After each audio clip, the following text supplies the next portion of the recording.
Bismillahirrahmanirrahim. Assalamualaikum warahmatullahi wabarakatuh.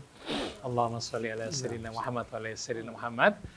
Alhamdulillah kita berjumpa lagi hari ini di pagi yang cerah di kediaman Ustadz Husein Alatas. Kita jumpa lagi dalam acara Psikologi Keluarga bersama Ustadz Husein Alatas, Ustadz Abu Bakar Baraja dan Bahajah Nur Nuning. Ya, di sini juga hadir tamu kita Ustadz Junaidi, ada Bang Ibrahim, ada Syaiful, ada Fadli dari Semarang, seorang terapis ya. Ada juga Rofi'i.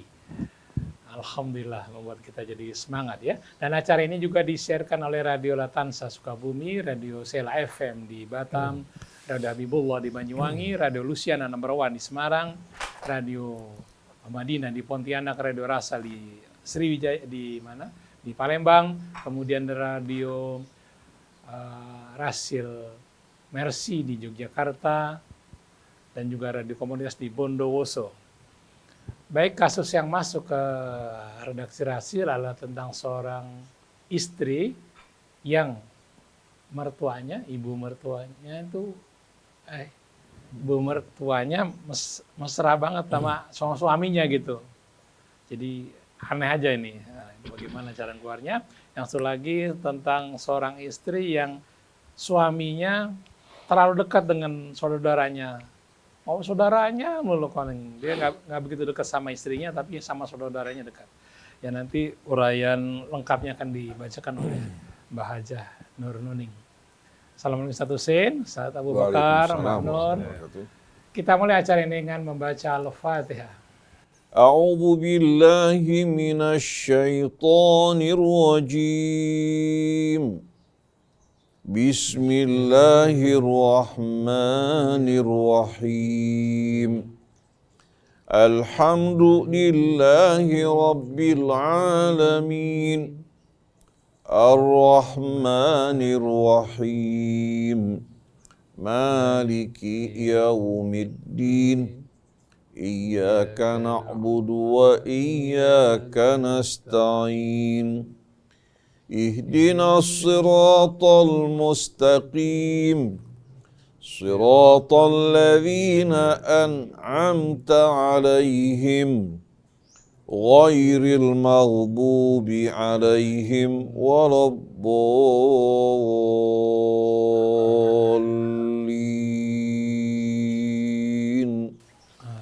Alhamdulillah kita sudah membaca Al-Fatihah. Mudah-mudahan Allah mudahkan kita dalam menghadapi berbagai macam persoalan yang ada dalam kehidupan ini. Baik, Mbak Nuning, silakan dibacakan kasus detailnya seperti apa. Terima kasih Mas Krisna, Ustadz Husein, Pak Abu Bakar. Mudah-mudahan kasus kita pada kali ini membuat para ibu makin sadar perannya akan sangat berpengaruh terhadap perjalanan kehidupan anak-anak atau buah hati kita ke depan. Kasus yang pertama. Assalamualaikum Ustadz Husein, Ustadz Abu Bakar. Apa yang sebaiknya saya lakukan sebagai istri melihat suami dengan ibunya terlalu mesra sampai tidak ada batas? Kami masih tidur bertiga pada hari pertama perkawinan sampai saat ini, dan itu sudah berjalan 6 bulan. Saya berusaha tidur di ruang lain. Ketika suami datang ke ruangan di mana saya tidur, ibunya mengikuti dan mengancam akan marah dan keluar dari rumah, atau bahkan mengancam akan bunuh diri. Terus terang saya nggak sanggup melihat kemesraan mereka, Ustadz. Saya berusaha untuk mencari jalan untuk berpisah karena keluarga saya tidak percaya dengan apa yang saya katakan.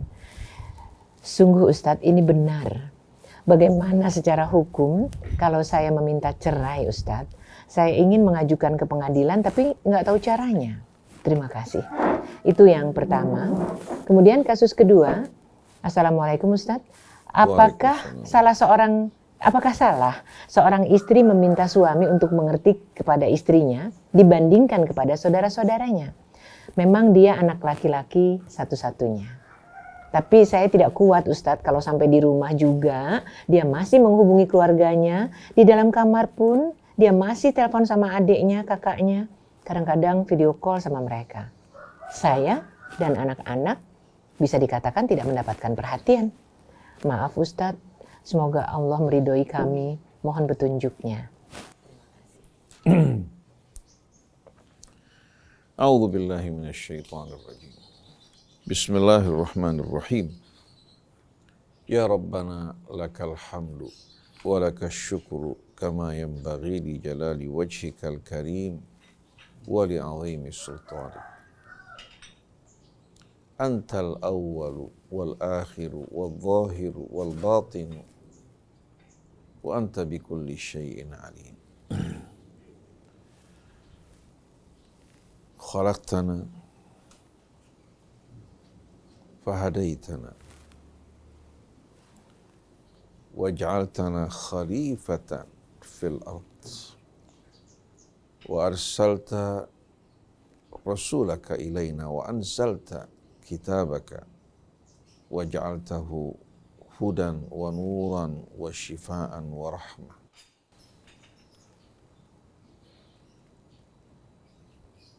Allahumma ihdina bihudak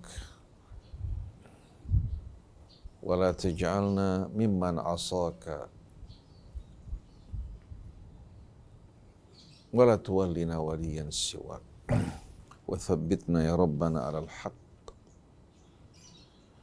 wa habib ilayna al-iman wa zayyinhu fi qulubina wa karrih ilayna al-kufra wal fusuqa wal asyan wa ja'alna minar rasyidin.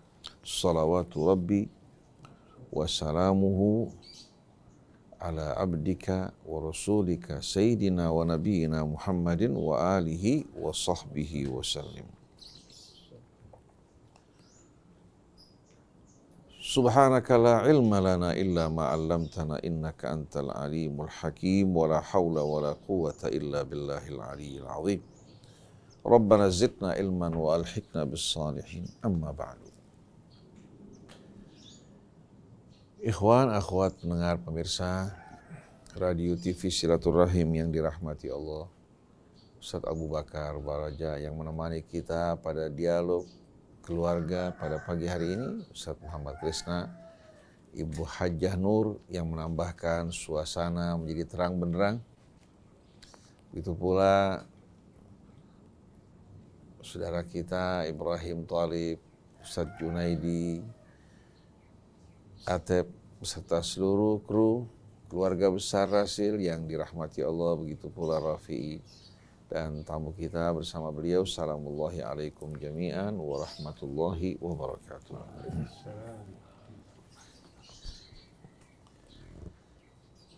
Kita telah mendengarkan dua kasus yang dibacakan oleh Ibu Hajjah Nur pagi hari ini.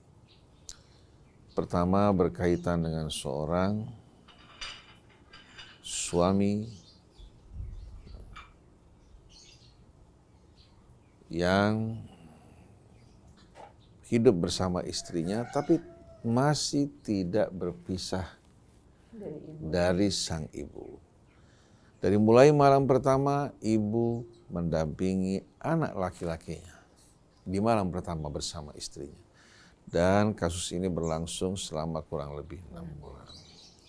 Sedangkan kasus kedua, seorang istri yang mengeluhkan kedekatan suami yang dianggap berlebihan bersama saudaranya. Hingga di dalam kamar pun masih terus berhubungan dengan saudara-saudaranya. Apakah ini dibenarkan dalam agama? Menanggapi kasus yang pertama, kita umat manusia yang sedang menjalani amanat dan tugas dalam kehidupan ini, di mana Allah menguji kita semua dengan kehidupan kita di dunia dan kematiannya. Siapa di antara kita hamba-hambanya yang terbaik amalnya? Allah Subhanahu wa Ta'ala memberikan kepada setiap orang dari kita akal, memberikan kita perasaan. Setiap orang memiliki keinginan masing-masing, cita-cita dan tujuan. Kalau dibiarkan semua ini berjalan tanpa ada aturan yang mengatur, niscaya akan terjadi apa? Akan terjadi konflik of interest, konflik di antara kepentingan. Oleh karena itu Allah dengan rahmatnya mengatur kehidupan kita semua. Hubungan antara Allah dengan hambanya. atau hubungan antara hamba dengan Allah yang menjadi basis, yang menjadi fondasi dari apa?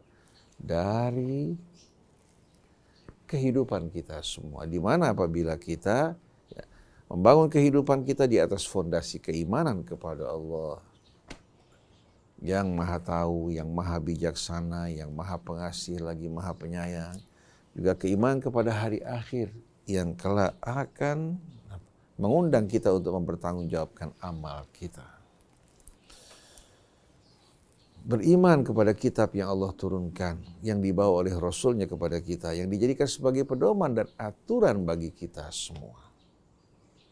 Tujuannya adalah untuk keharmonian kita semua, untuk keseimbangan hidup kita. Sedikit pun Allah tidak mendapatkan manfaat keuntungan dari ketaatan kita kepada Allah. Nah, dengan basis keimanan kita kepada Allah, kepada hari akhir, kepada kitab suci yang Allah turunkan, kepada Rasul yang diutus oleh Allah Subhanahu wa Ta'ala, tujuannya untuk mengatur kehidupan kita. Bukan hanya mengajarkan kita untuk sholat, berpuasa, beribadah, tapi semua ini sebetulnya merupakan sarana, wasilah untuk menempa dan mensucikan hati kita, agar selalu kita ingat kepada Allah, mampu mengendalikan hawa nafsu kita. Juga menumbuhkan rasa karam di hati kita dengan kita berinfak di jalan Allah Subhanahu wa Ta'ala. Padahal Allah mampu untuk mencukupi seluruh rizki hambanya. Tapi Allah mendidik hamba-hambanya untuk memiliki kepedulian, kasih sayang satu dengan lainnya. Baik hubungan antara kita dengan Allah, hubungan antara suami dan istrinya, hubungan juga antara ayah dan anaknya, hubungan anak dan orang tuanya, saudara dengan saudara dan saudarinya. Begitu pula hubungan seseorang dengan tetangganya, dengan masyarakat umum, semua diatur oleh Allah Subhanahu wa Ta'ala. Yang mengaturnya, yang menciptakan kita, yang memberikan kita akal, yang mengajarkan kita ilmu, yang melimpahkan kita rezeki. Maka dengan sendirinya manusia ketika menyadari bahwa hukum dan aturan datang dari penciptanya yang maha tahu, dia tidak akan keberatan untuk mentaati dan mematuhi bimbingan petunjuk Tuhannya, kecuali orang-orang yang sombong, kecuali orang-orang yang hanya mau mengikuti hawa nafsunya, yang egois, mementingkan dirinya, asal dirinya puas walaupun merugikan orang lain dia tidak peduli. Nah, kalau seandainya hukum Allah Subhanahu wa Ta'ala yang mengatur kehidupan rumah tangga, hubungan juga antara seseorang dengan istrinya, dengan orang tuanya, dengan saudaranya diterapkan secara benar, tidak akan muncul kasus-kasus yang akan menimbulkan keresahan di antara kita. Sebagai contoh, kasus pertama, seorang laki-laki telah beristri, dari mulai malam pertama ibunya tidak mau meninggalkan anaknya. Hubungan yang begitu akrab mesra antara anak dan ibu telah mengintervensi hubungan antara suami dan istri. Hak ibu memang hak yang besar. Tidak mungkin hak istri dibandingkan dengan hak ibu. Tetapi ada batasan dan aturan yang mengatur hak masing-masing. Di mana hak istri tidak boleh sama sekali menzalimi hak ibu. Begitu juga hak ibu tidak boleh sama sekali mengganggu dan menzalimi hak istri. Allah telah mengatur batasan-batasan dalam kitab sucinya.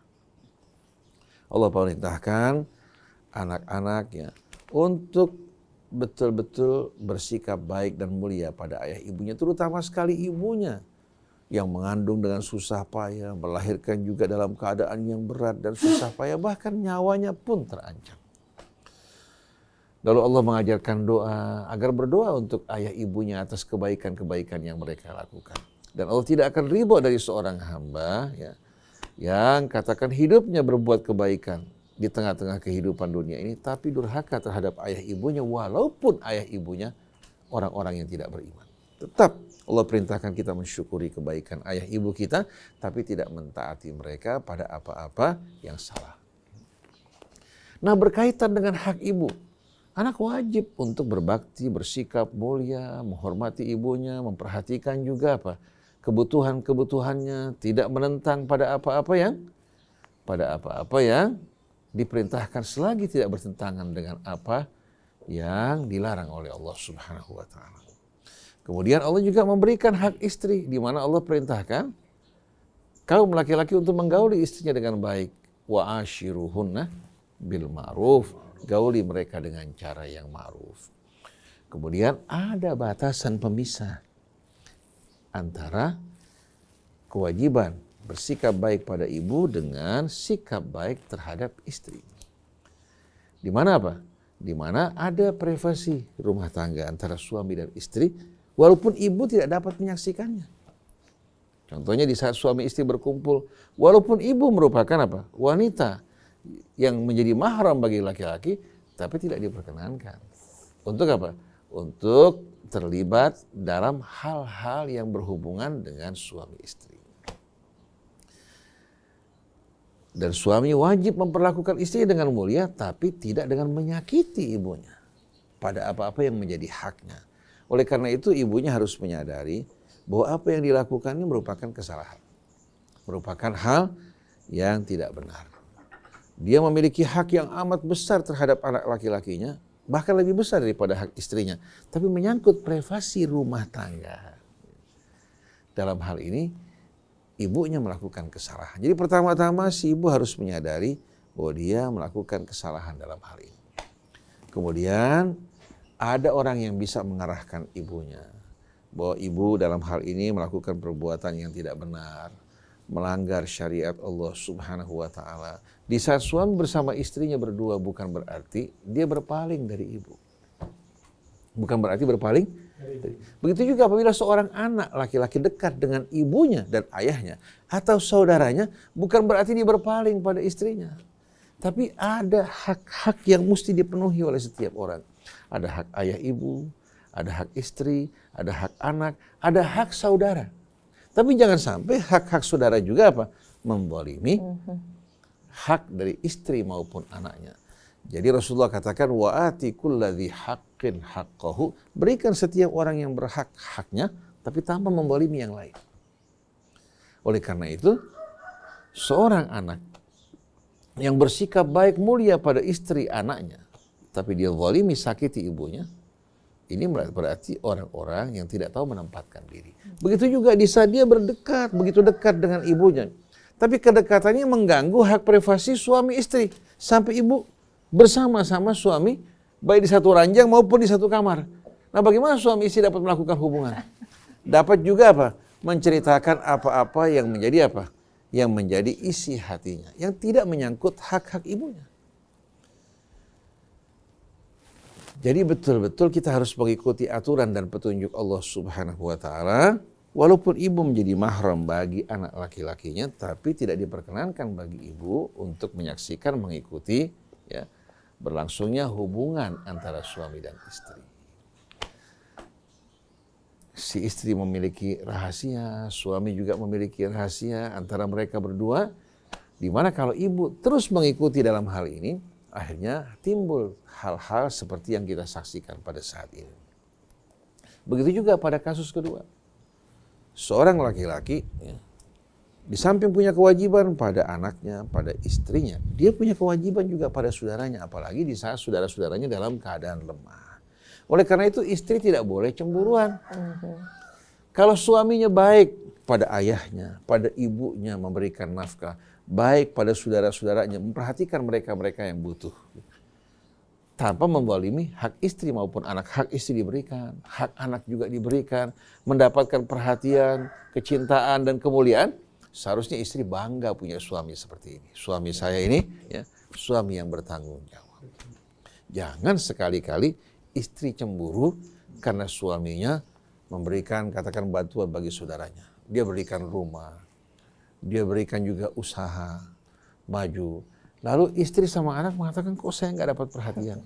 Pernah saya jumpai satu kasus, seorang bapak punya usaha banyak, punya aset cukup banyak. Anak-anaknya bekerja ya, pada usaha-usaha yang dimiliki orang tuanya. Kemudian si bapak ini membelikan rumah bagi saudara-saudaranya, saudara laki-lakinya semua diberikan rumah. usaha juga kerja sama-sama dia.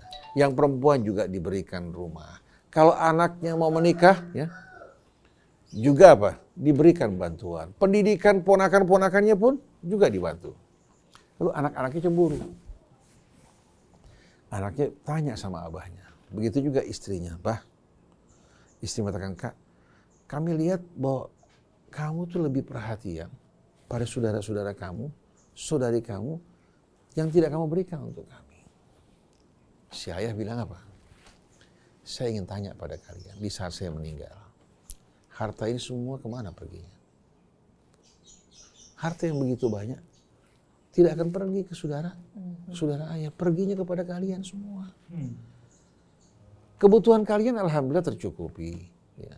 Kalian juga punya rumah masing-masing dengan keluarga kalian. Kalau kalian butuh sesuatu, kalian bisa minta sama ayah. Tapi kalau mereka ini semua, ya, kalau ayah tidak perhatikan mereka, siapa yang perhatian pada mereka? Ada kewajiban terhadap ulul arham. Dan di saat saya meninggal dunia nanti, harta ini kembali kepada kalian semuanya.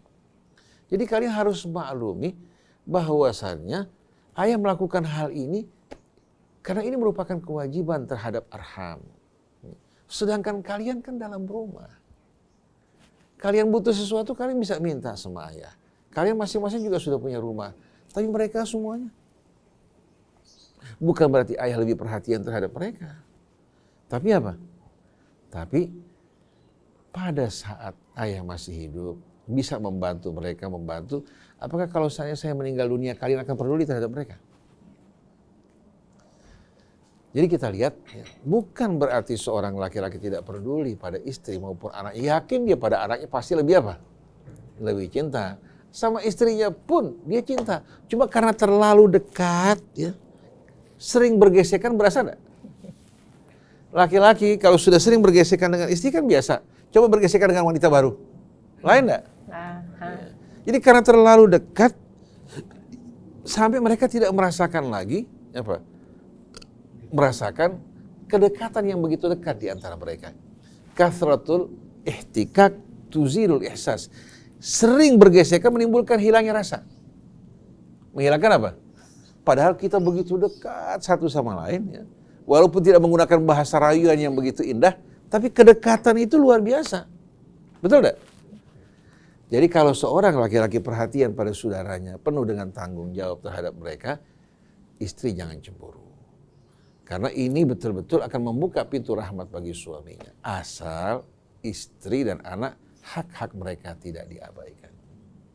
Ada seorang tua. Seorang tua perhatian terhadap menantunya. Perhatian terhadap menantunya. Sampai anak-anaknya cemburu. Padahal anak-anaknya diberikan hak mereka. Rumah diberikan. Tapi si orang tua ini kalau menantunya datang, istrinya tidur, dibangunkan istrinya. Suruh perhatikan. Jadi mertua nungguin mantunya pulang. Waktu makan, istri suruh bangun, suruh temani suaminya. Sampai anak-anak kasak kusuk. Ayah lebih perhatian terhadap siapa? Akhirnya rame-rame nih anak-anak tanya sama bapaknya. Ya, bisa kita bertanya? Silakan.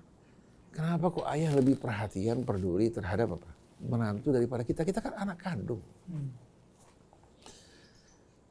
Si ayah bilang, kamu mau jawaban? Kamu pada jam sekian, hari ini kita kumpul sama-sama. Diundang anak-anaknya. Mantunya kumpul semua.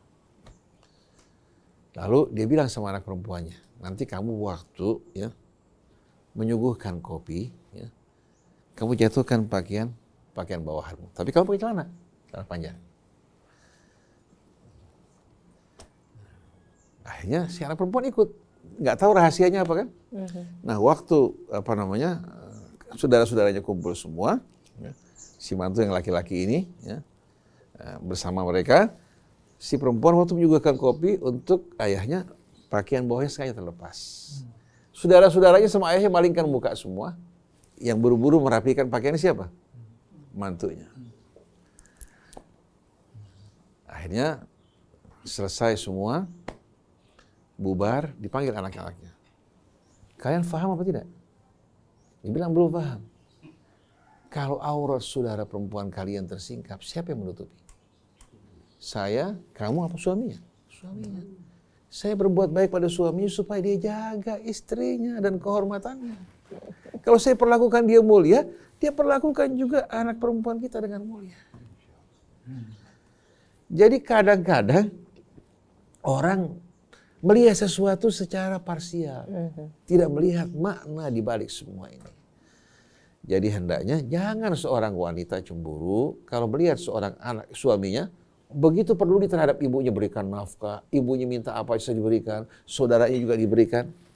Selagi haknya diberikan, apa yang dia perlukan di rumah tangganya diberikan, maka seharusnya saudara tidak seorang istri tidak cemburu.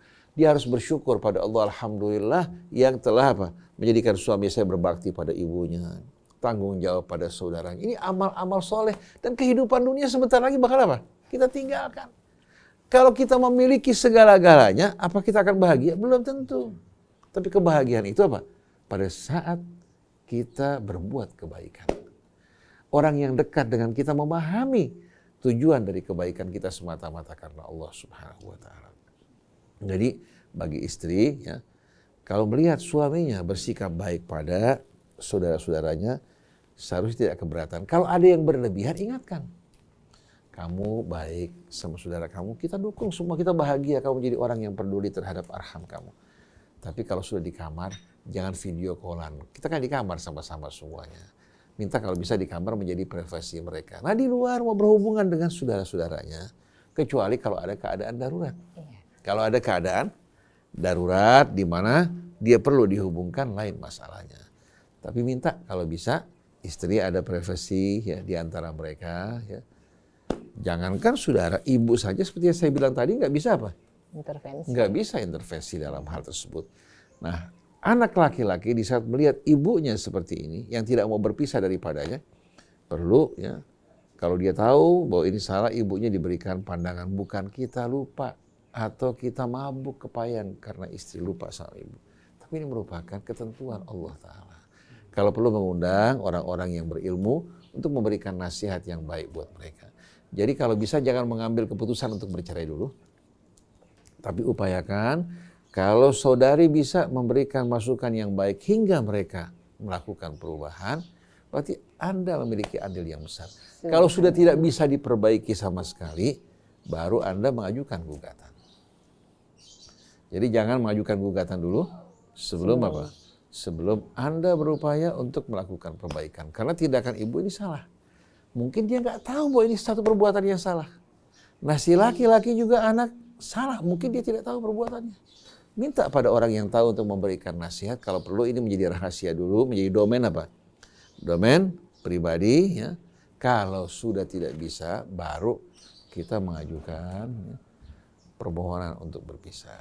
Mudah-mudahan Allah berikan jalan keluar yang baik. Tapi yang penting, hendaknya kita dalam hidup ini mengikuti aturan Allah yang telah membagikan hak-hak dengan penuh keadilan, begitu juga kewajibannya. Wallahu a'lam. Masya Allah. Jadi ikhwan akhwat, rekonsiliasi itu penting banget. Jangan terus menyerah bagi kasus yang kedua dan yang pertama tadi. Tapi saya yang menyimak agak ragu, ada kelainan jiwa nggak sih sebetulnya? Mari kita tanyakan pada psikolog kita.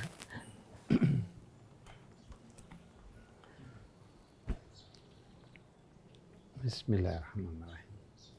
Assalamualaikum warahmatullahi wabarakatuh. Waalaikumsalam. Masya Allah, kasusnya unik sekali. Tapi ini kejadian, sebagaimana yang tadi sudah diterangkan oleh Ustaz Husin, ini benar-benar kejadian. Bukan satu dua, mungkin tertutup, tapi tidak berdaya untuk diungkapkan. Akhirnya nanti yang akan cair begitu saja. Itu sering terjadi. Apa yang membuat seseorang itu tidak mau kehilangan?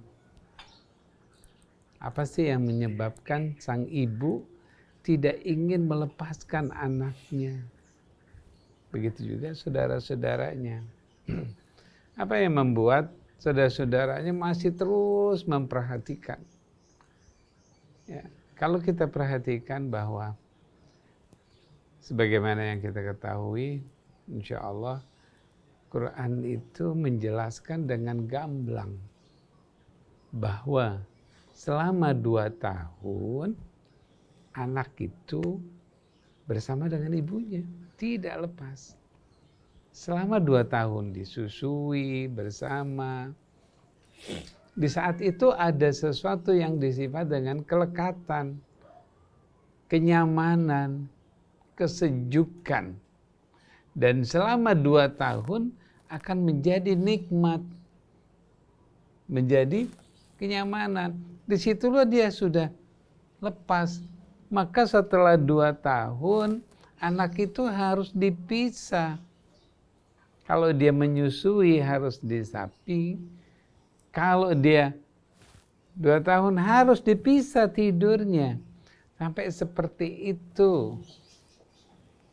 Jadi ketika dia sudah terlepas, hubungan pun sudah masing-masing kedekatannya. Namun ada interaksi hubungan yang berbeda lagi. Yang pertama adalah dekapan, kedekatan. Meningkat setelah itu, anak sudah mulai membedakan bahwa saya, ibu atau mama atau umi atau siapa saja, kakak dan sebagainya, si anak baru melihat, melek. Di situ ada perbedaan. Ini proses perkembangan yang memang harus dimengerti. Ya kan kesian anak saya sampai SMP masih tidur bertiga.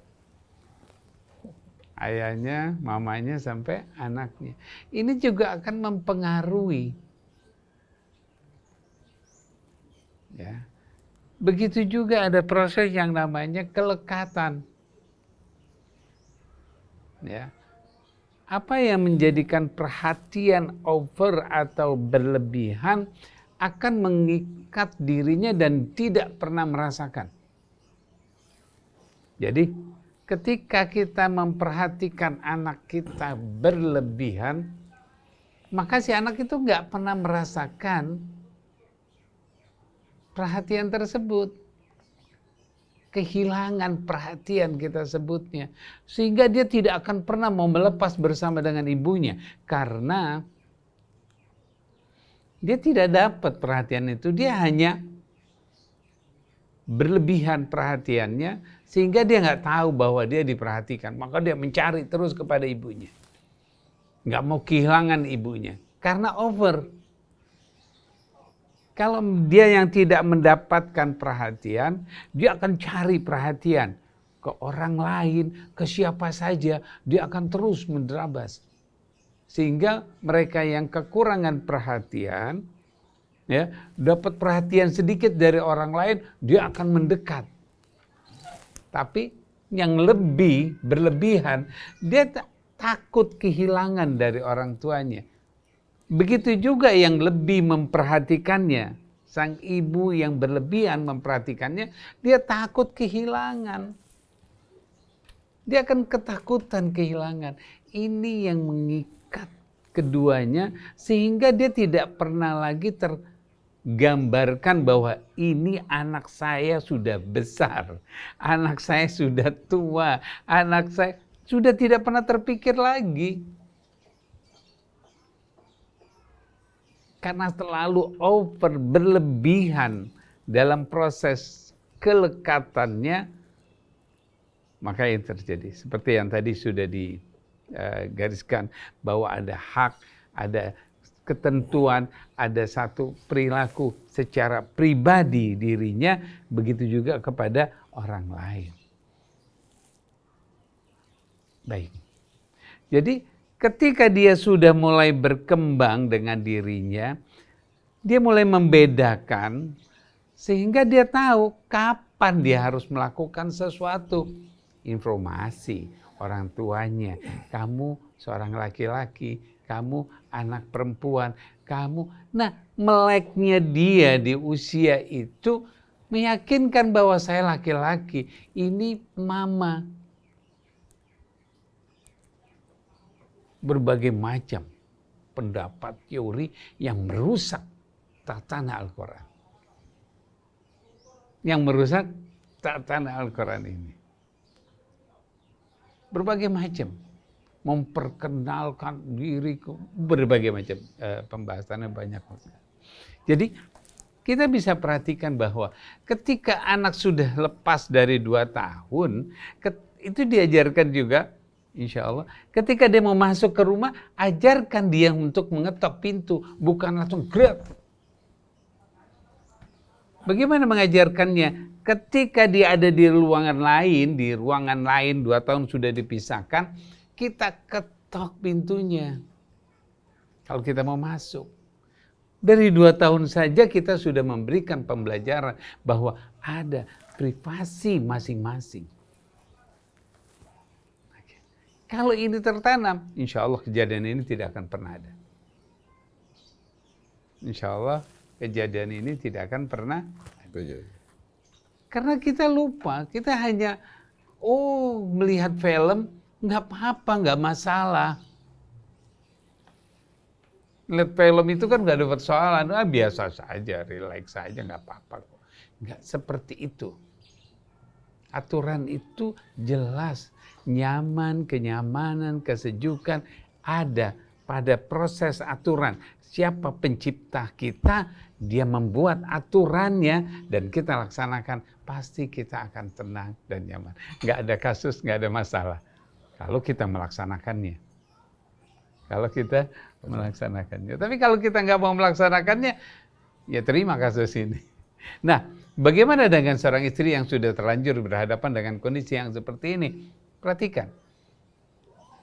Kalau kita tentang seorang yang sedang terikat kelekatannya, dia akan marah.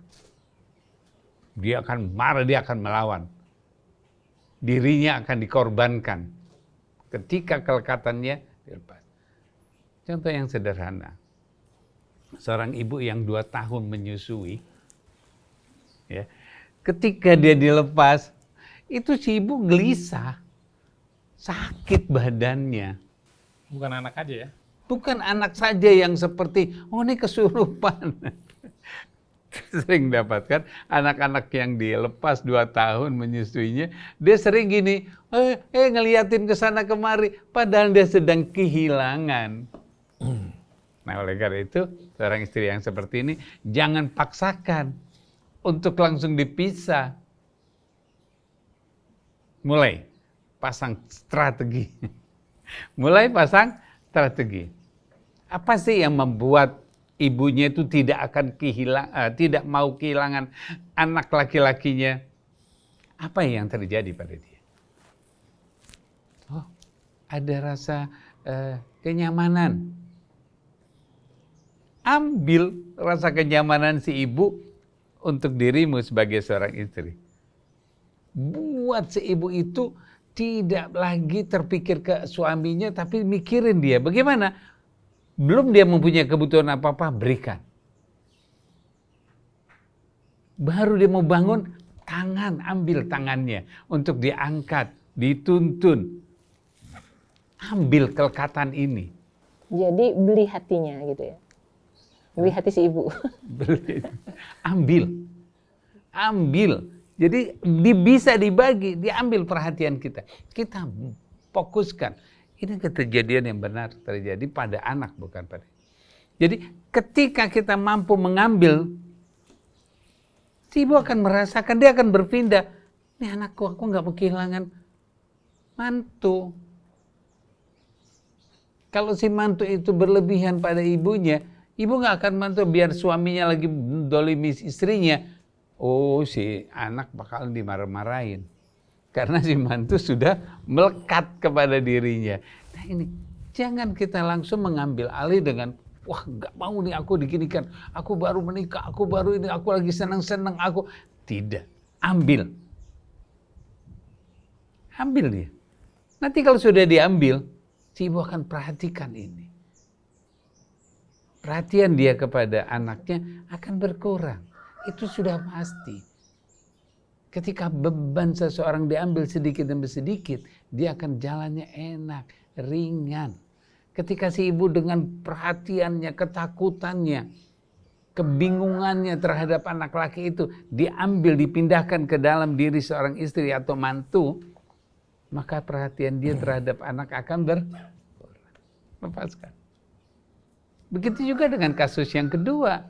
Ketika dia lagi teleponan dengan saudara-saudaranya, begitu selesai langsung ambil perhatiannya.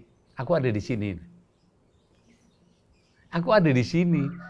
Mas, Kak, apa saja yang kita panggil seorang suami, aku ada di sini. Oh iya, kamu di sini. Kalau ikutan video callannya aja malah berhangat-hangat ria dengan saudaranya, boleh nggak? Kitanya akan terganggu. Oh, gitu. Kitanya akan terganggu. Nggak enak gitu. Nanti mereka mau ngomong susah berat, ya gara-gara ada saya kan gitu. Akhirnya ya main perasaan deh kita ya. Sebaiknya selesai dia memperhatikan saudaranya, ambil hak kita, hak istri kepada suami. Karena hak istri pada suami untuk mendapatkan perhatian itu ambil, kalau nggak dikasih itu udah kepunyaan kita. Kan Bukan gregetan gaji ya. aja yang diuber-uber. Pak Abu Bakar kan gregetan dengan sikapnya yang video callan terus-terusan segala macam. Terus kita waktu ngambilnya agak sedikit nyebelin gitu, boleh nggak? Nah itu dia, kalau kita nyebelin akhirnya dia lari. Habis kan udah nggak sabar dari tadi itu lagi gitu. Ya, gitu. Bagaimana diri kita? Ya, kalau kita sudah kesel duluan, kita sudah nggak enak duluan ngadepinnya, ya ngomong juga nggak enak. Jadi Mas Krisna, sabar itu penting banget ya di mana-mana ya ternyata ya. Ya. Sabar Makanya biar kalau nggak punya anak ngomel kasih gitu. sabar ya. Orang bilang kalau makan nasi kan ada gabahnya, ada batunya. Nggak ada yang mulus dalam kehidupan ini. Kita dengan cobaan, Allah uji siapa yang terbaik amal di antara kita kan. Insya Allah. Nah ini yang ujiannya. Bisa nggak mengambil hak kita sendiri? Allah udah berikan haknya. Kenapa kita biarin? Kenapa kok kita biarkan? Seorang istri, dia punya hak kontak dari suaminya. Perhatian dari suaminya. Pemberian kasih sayang dari suaminya. Ambil, jangan kita biarkan. Kalau si suami nggak ngasih, ya itu hak kita ngambil. Kenapa kita hanya mikirin gaji terus yang menjadi hak yang diuber-uber? Ini juga bukan hak untuk kebahagiaan kita. Begitu juga kalau seorang istri tidak memberikan haknya kepada suami, ambil, jangan kita biarkan. Perlu ambil. Nah inilah keutuhan. Ketika kita mengambil hak kita dari suami itu juga bebannya lepas karena dia tidak mikulin hak istrinya. Insya Allah kalau kita mampu mengambil seperti itu, damai kehidupan.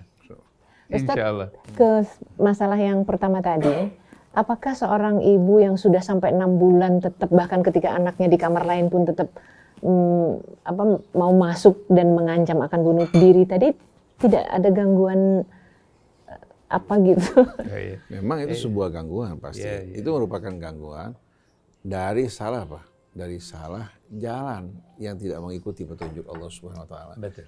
Kan manusia terikat dengan kebiasaannya, terikat dengan kebiasaan. Nah kalau kebiasaan buruk dilakukan, seperti orang yang biasa minum minuman keras, biasa merokok, ini sebetulnya merupakan gangguan jiwa, keterikatan pada sesuatu yang merugikan dirinya kan?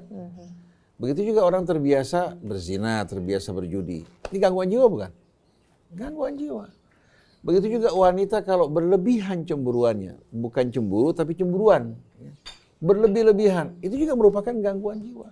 Orang yang punya kebiasaan berburuk sangka selalu juga merupakan gangguan jiwa. Oleh karena itu kenapa Allah turunkan Quran bukan hanya sebagai petunjuk dan cahaya, juga sebagai syifa. Sebagai penyembuh, bukan obat. Kalau obat nggak selamanya menyembuhkan, malah terkadang suka timbul efek samping. Nah kalau kita kembali kepada Al-Quran, seperti yang Ustaz Abu Bakar tadi sampaikan, pada ayat 28 dari surat An-Nur, Allah berfirman, Ya ayyuhalladzina amanu, wahai orang-orang yang beriman. Ini panggilan untuk orang-orang yang beriman. Karena yang siap untuk menjalankan hanya orang yang beriman. Liyasta'dzinkumul ladzina malakat aymanukum walladzina lam yablughul huluma minkum thalatha marrat min ba'di salatil fajri wa hina tada'una thiyabakum minadh dhahirati wa min ba'di salatil isya. Thalathu awratin lakum laisa alaikum wala alaihinna laisa alaikum wala alaihim junahun ba'dahun. tawafuna ba'dukum ala ba'din. Tawafuna alaikum ba'dukum ala ba'din kadzalika yubayyinullahu lakumul ayat wallahu alimul hakim. Wahai orang yang beriman, karena tanpa iman bimbingan Allah Subhanahu wa taala tidak akan ada harganya di hadapannya. Wahai orang-orang yang beriman, hendaklah hamba-hamba sahaya kalian dan anak-anak kalian yang masih belum baligh. Masih belum yang belum baligh ya, yang belum bermimpi ya, yang belum sampai pada taraf seorang yang apa? Yang dewasa menurut apa? Nah, baligh usia berbeda-beda kan. Ada usia 9 tahun, 10 tahun laki-laki bisa baligh. Ada yang 12 tahun baligh. Nah, anak-anak yang belum baligh ya. Demikian pula hamba sahaya kalian. Kalau ingin memasuki kamar-kamar kalian, hendaklah mereka memohon izin. Memohon izin sebanyak tiga kali pada 3 waktu. Sesuai dengan kebiasaan orang-orang Arab. Nah, kebiasaan sekarang bisa aja berubah. Jadi ya ayyuhalladzina amanu liyasta'dzinkumul ladzina malakat aymanukum walladzina lam yablughul huluma minkum thalatha warrat.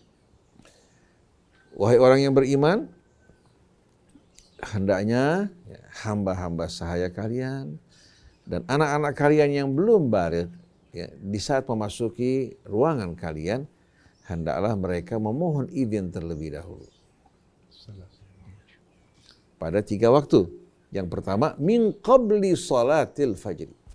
Sebelum salat fajar. Sebelum salat fajar kan orang biasanya apa? Berganti pakaian. Betul enggak? Berganti pakaian untuk melakukan salat. Dari pakaian tidurnya berganti dengan pakaian salatnya. Terkadang dia melepaskan pakaiannya di dalam kamar. Min qabli salatil fajr wa hina tad'una thiyabakum min adh-dhahirah. Begitu pula ketika kalian berganti pakaian pada waktu siang. Mau istirahat, biasa meninggalkan pakaian bekerja berganti dengan pakaian rumah. Itu kan berganti pakaian kan? Kemudian wa min ba'di salatil isya, begitu pula setelah salat isya. Di saat dia akan tidur berganti dengan pakaian Thalathu auratin lakum, ada 3 aurat pada 3 waktu ini. Nah, sekarang bisa aja berubah. Pada waktu-waktu tertentu ya, di mana ibunya ya, berganti pakaian, maka pada saat-saat tersebut anak juga wajib untuk memohon izin di saat mereka belum pada 3 waktu. Sebelum fajar, pada waktu zuhur, kemudian pada waktu malam ketika mereka berganti pakaian. Lalu Allah Subhanahu wa taala katakan, ya, setelah itu, thalathu auratin lakum, ya, laisa 'alaikum wala 'alaihim junahun ba'dahum. Setelah itu kalian ya, tidak sama sekali berdosa kalau kalian keluar masuk di luar 3 waktu tadi. Tawafuna ba'dukum ala ba'din, ya, kalian mondar-mandir di antara kalian. Kadzalika yubayyinullahu lakumul ayat. Demikianlah Allah menjelaskan ayat-ayatnya bagi kalian. Wallahu alimun hakim. Allah Maha tahu lagi Maha bijaksana. Dampak efek di saat anak melihat aurat ibunya walaupun belum baligh. Kemudian wa idza balagal atfalu minkumul huluma falyasta'dhinu kama sta'dzana alladziina min qablihim. Tapi kalau anak-anak ini sudah baligh, maka mereka wajib untuk memohon izin setiap waktu. Sebagaimana orang-orang sebelum mereka. Bukan hanya 3 waktu, begitu baligh, maka wajib untuk memohon izin setiap waktu sebelum memasuki kamar ibunya. Begitu juga keadaan ibu terhadap anaknya. Bisa aja anak berganti pakaian. Betul tidak? Jadi ini berkaitan dengan hal ini, Allah menjaga sebelum terjadi kejadian-kejadian yang tidak diinginkan. Karena menjaga lebih baik daripada mengobati. Nah, kasus yang diceritakan tadi, kasus yang salah. Untuk memperbaiki amat sulit. Tapi kalau menjaga sebelum terjadi, nah, kita lihat dampak di mana kebebasan antara ayah ibu bersama anaknya. Di Barat, di Amerika, bahkan di Singapura. Bahkan di negeri kita berapa banyak kasus ayah berhubungan dengan anak perempuannya. Masya Allah. Begitu juga ibu berhubungan dengan anak laki-lakinya. Saya ingat pada tahun 89-90-an saya sering ke Singapura, mondar-mandir untuk acara dakwah di sana. Itu kasus ayah ya melakukan hubungan dengan anak perempuannya, ibu dengan anak laki-lakinya itu luar biasa terjadi. Apalagi di barat. Kenapa? Karena tidak ada batasan di antara mereka. Anak perempuan menggunakan bikini, terkadang tidak menggunakan bra, berlalu-lalang di hadapan ayahnya biasa. Terkadang dia buka pakaian masuk kamar mandi dalam keadaan bugil di hadapan ayahnya. Begitu juga anak laki-laki, ya, bugil di hadapan ibunya atau ibu bugil di hadapan anak laki-lakinya. Akhirnya setan masuk di antara mereka. Mungkin orang Islam, masa sih ayah bersama anaknya atau ibu bersama anaknya? Memang pada saat manusia sehat, baik, ya, jauh dari setan, tidak mungkin terjadi. Tapi manusia kan tidak aman dari gangguan setan. Betul enggak? Betul. Jadi Allah didik anak-anak kita sebelum balik kalau masuk ke kamar orang tuanya pada 3 waktu harus minta izin. Kalau sudah balik, ya, dia wajib memohon izin pada setiap waktu, jangan selanang selonong. Kemudian, kadzalika yubayyinullahu lakum ayatihi wallahu alimun hakim. Demikianlah Allah menjelaskan ayat-ayatnya bagi kalian. Allah Maha tahu lagi Maha bijaksana. Sampai-sampai dari ketatnya Allah menjaga bagi wanita-wanita yang sudah tua, yang sudah sama sekali tidak memiliki hasrat. Tubuhnya juga kalau terlihat juga tidak sama sekali tidak sama sekali menarik hasrat. Allah berikan bimbingan wal qawaidu minan nisa allati la yarjuna nikahan falaisa alaihinna junahun an yada'na thiyabahunna ghaira mutabarrijatin bizinah wa an yasta'fifna khairul lahun wallahu samiun alim. Dan wanita-wanita yang sudah tidak memiliki hasrat untuk berumah tangga, sudah tua, Allah izinkan mereka melepaskan sebahagian pakaiannya, nggak pakai kerudung. Bukan berarti melepaskan pakaian.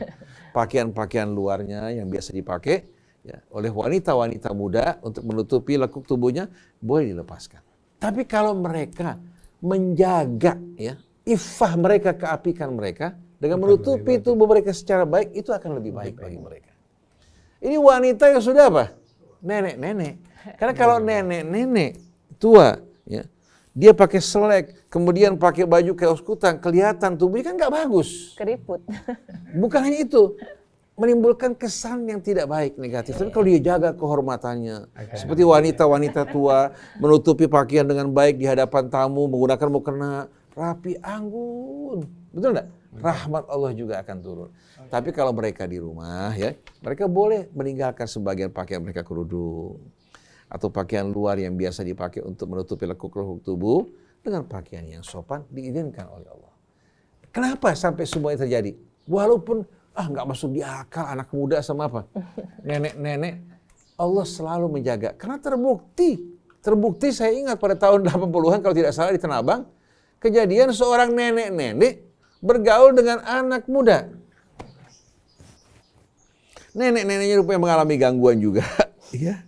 Si anak muda juga dalam kondisi dalam kondisi terdesak oleh hawa nafsu, akhirnya melakukan hubungan yang diharamkan Allah Subhanahu wa taala. Jadi dalam hal ini Allah Subhanahu wa taala dengan ilmunya, dengan kebijaksanaannya menjaga kita untuk tidak terpelosok ke dalam perbuatan yang tidak baik. Sampai Allah bilang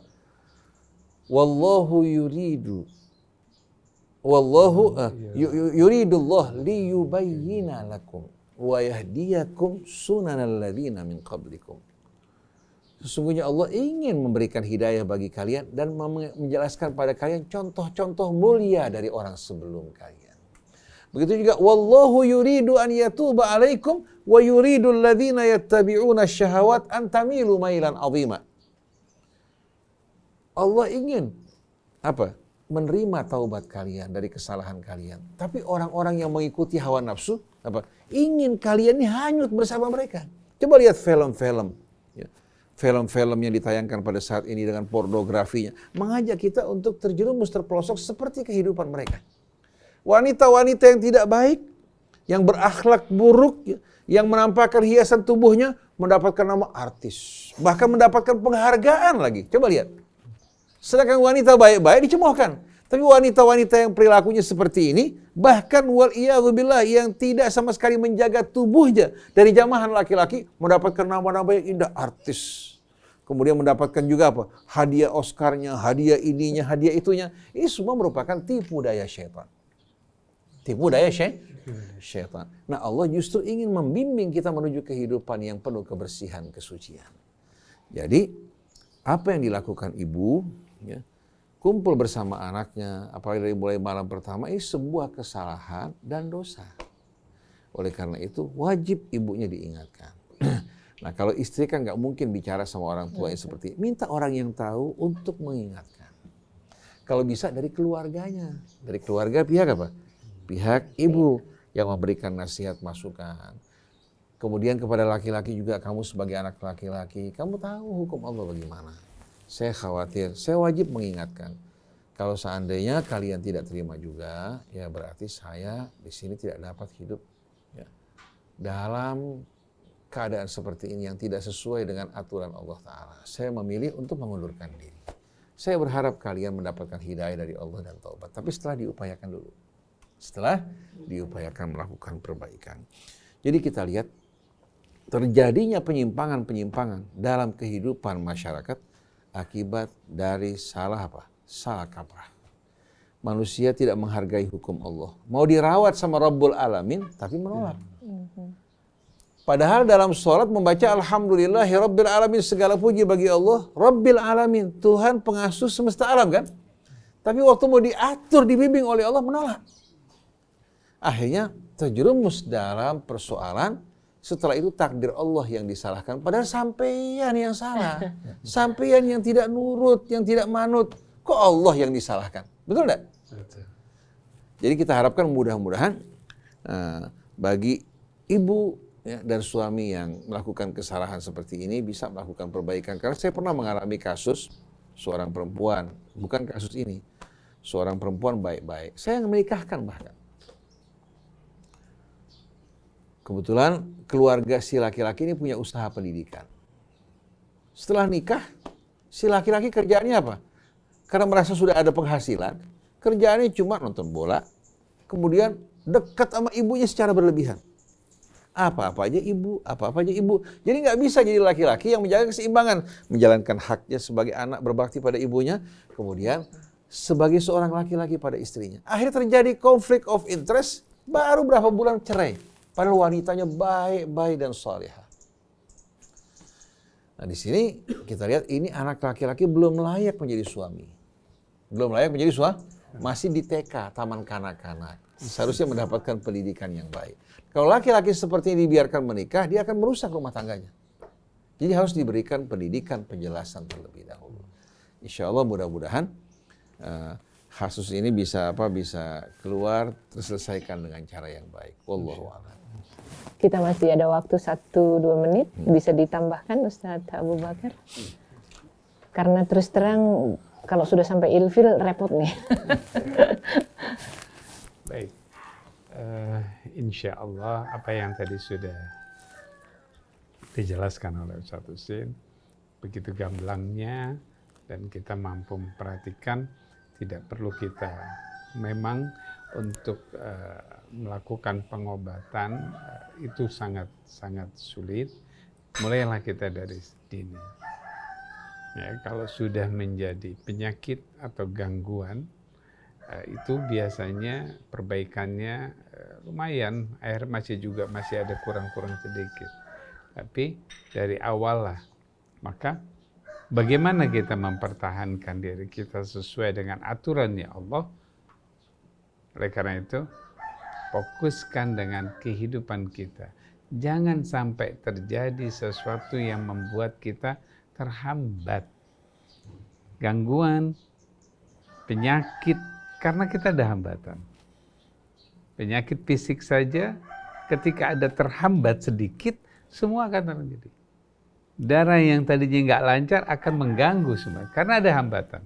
Begitu juga dalam proses kehidupan kita. Secara psikologis kalau dia terhambat, maka dia akan mengalami berbagai gangguan atau penyakit yang disebut. Oleh karena itu diawali jangan sampai anak kita terjadi hambatan. Hambatan itulah yang mengakibatkan semua berbagai macam. Ketika sibuk, dia terhambat kelekatannya, dia terhambat perhatiannya. Berlebihan juga merupakan hambatan. Insya Allah, mudah-mudahan bagi mereka yang generasi baru, jangan sampai anak-anaknya terhambat secara psikologisnya. Terima kasih. Mencegah ternyata jauh lebih baik daripada mengobati atau mengatasi. Dan pembelajaran hari ini, Mas Krishna, mudah-mudahan kita betul-betul bisa mempersiapkan keluarga yang nantinya. Saya membaca dan mendengar kasus hari ini betul-betul baper dan bingung. Tapi dengan penjelasan Ustadz, sekali lagi bahwa Islam sudah memberikan kita karunia untuk menjadi hamba-hambanya yang bisa menyeimbangkan kehidupan kita ya Mas Krishna.